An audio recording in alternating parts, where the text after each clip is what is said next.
बहुत समय पहले एक छोटे से गांव में रामू नाम का किसान रहता था। उसका जीवन बहुत कठिन था। सुबह सूरज उगते ही वह खेत में काम करने चला जाता और रात ढलने तक थका हारा लौट जाता। फिर भी उसके घर में हमेशा तंगी रहती। पत्नी के चेहरे पर चिंता रहती, बच्चे अधपेट सो जाते और घर की दीवारें जैसे उसकी गरीबी का मजाक उड़ाती। रामू अक्सर सोचता, हे भगवान, मैंने किस जन्म का पाप किया है जो मेरी मेहनत बेकार जा रही है। एक रात भूख से तड़पते बच्चों की रोने की आवाज सुनकर उसका दिल टूट गया। वह अकेला घर से निकलकर जंगल की ओर चल पड़ा। जंगल में गौ माता से मुलाकात। जंगल शांत था, चांदनी पेड़ों की शाखाओं पर बिखरी हुई थी। अचानक सामने से एक दिव्य प्रकाश फैला। उस रोशनी में एक गौ माता खड़ी थीं। उनका शरीर सफेद, आंखों में करुणा और चारों ओर सुनहरी आभा। गौ माता ने कोमल स्वर में कहा, बेटा तू इतना दुखी क्यों है? रामू ने रोते हुए जवाब दिया, माँ, मैं मेहनत करता हूँ, फिर भी गरीब हूँ। कृपया बताइए, कौन सा पाप मुझे गरीबी से निकालने नहीं देता? गौ माता का उपदेश। भाग 1। मनुष्य गरीब इसलिए नहीं रहता कि उसके पास धन की कमी है, बल्कि इसलिए कि उसके अंदर लोभ, आलस्य और अनादर का पाप होता है।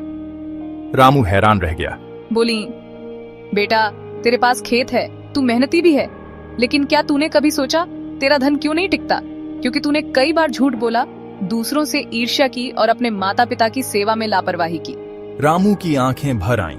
उसने याद किया, हाँ, वह पड़ोसी से ईर्ष्या करता था, व्यापारियों को धोखा देता था और अपनी बूढ़ी मां को क्रोध में कठोर शब्द कह चुका था। गौ माता का उपदेश। भाग 2। पापों का विवरण। गौ माता ने आगे कहा, मनुष्य 4 मुख्य पापों के कारण गरीब रहता है। झूठ बोलना और छल करना यह लक्ष्मी को घर से दूर कर देता है। माता पिता और गौ माता का अनादर करना, इससे घर में कभी सुख नहीं आता। लोभ और आलस्य, जो मनुष्य संतोष नहीं करता और कर्म से भागता है, वह कभी संपन्न नहीं हो सकता। दूसरों की निंदा और अपमान करना, जो दूसरों को गिराता है, उसका घर खुद खाली हो जाता है। याद रखो बेटा, असली गरीबी अन्न की कमी नहीं, बल्कि संस्कारों की कमी है। रामू का आत्मचिंतन और प्रण। रामू जमीन पर बैठ गया और फूट फूट कर रोने लगा। माँ, मैंने सचमुच बहुत पाप किए हैं। मैंने ईर्ष्या की, आलस्य किया और माता पिता का अनादर किया। अब मैं बदल जाऊंगा। गौ माता ने आशीर्वाद दिया, यदि तू सच्चे मन से सेवा करेगा, सत्य बोलेगा और भूखे को भोजन देगा, तो तेरे घर कभी दरिद्रता नहीं रहेगी। रामू का परिवर्तन और सुखी जीवन। रामू ने उस दिन से अपनी आदतें बदल दी। वह सुबह खेत में काम करता, दोपहर को माता पिता की सेवा करता और हर शाम गांव के गरीब बच्चों को भोजन खिलाता।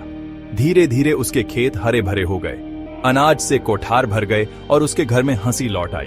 सबसे बड़ी बात, उसके चेहरे पर अब शांति और संतोष था। अंतिम संदेश, कथावाचक प्रेरणादायक स्वर में। याद रखो, इंसान को गरीब उसका भाग्य नहीं, बल्कि उसके पाप बनाते हैं। जो मनुष्य सत्य, सेवा, दया और परिश्रम को अपनाता है, उसके जीवन से दरिद्रता सदा के लिए दूर हो जाती है।